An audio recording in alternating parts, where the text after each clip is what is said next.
In the same way that the government believes that if somebody has been given tainted blood in the haemophilia scandal, if somebody has been caught up in the Windrush scandal, if somebody like Malkinson has been wrongly convicted of an offence and has served prison time, it's up to him to wait until the government's um, generosity in paying back compensation is finally realised.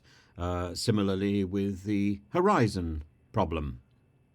And similarly, it turns out, with Johnny Mercer and the scheme that he put out. The scheme was called Operation Fortitude, and so far it's housed 400 veterans who called up the scheme. So if somebody calls, then the scheme will help.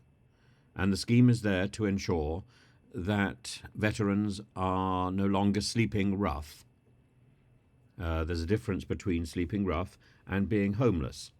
And is this where the is this where the quarrel yesterday occurred between Johnny Mercer and Carol Vorderman?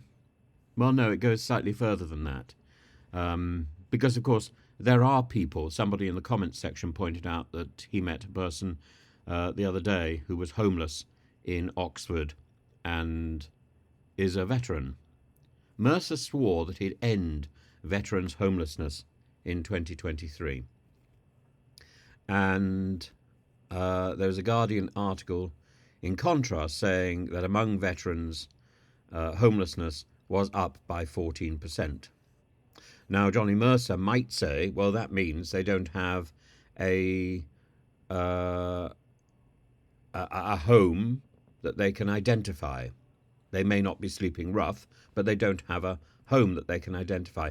And as far as he's concerned, his initiative, which is to stop sleeping rough, has been achieved. I'm not sure that's the case. And if his target was to stop people sleeping rough, then he should have said so at the beginning. In fact, he used terms like homelessness, and he used these two terms interchangeably. But when he's asked to account for his actions, he points to the one rather than the other and says, you should have understood what I meant.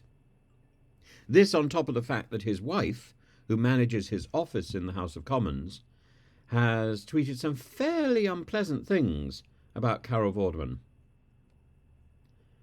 Now, there may be people who are active on either side of the political divide, and one person in the Conservatives may object to somebody who perhaps is on the Labour side, or who they think is not as conservative as they are. But these people are focused on doing the same job, which is to try and make the lives and the experience of people around the country better.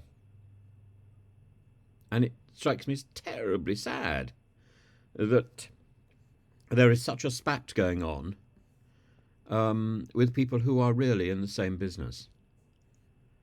And Johnny Mercer should know better, frankly. He's an ex-soldier, he's a veteran himself, and he should have learnt what it is to be gallant, and what it is to be civilised, and what it is to be helpful. And he fails in all of that. The goal may be to eradicate homelessness, to eradicate rough sleeping. It's arrogant to say he's achieved it. The goal is always there. It's always there. It's not some sort of mythical grail that you pick up and swagger around with. It's always there.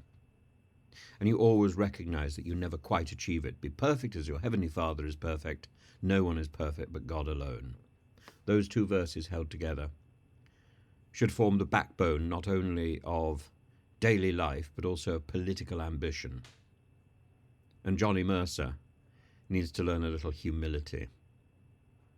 And now his response is, well, he's going to take a break from Twitter, X, following his row with Carol Vorderman. Stupid, silly man. He needs to continue on his campaign, because actually he's done more good than harm.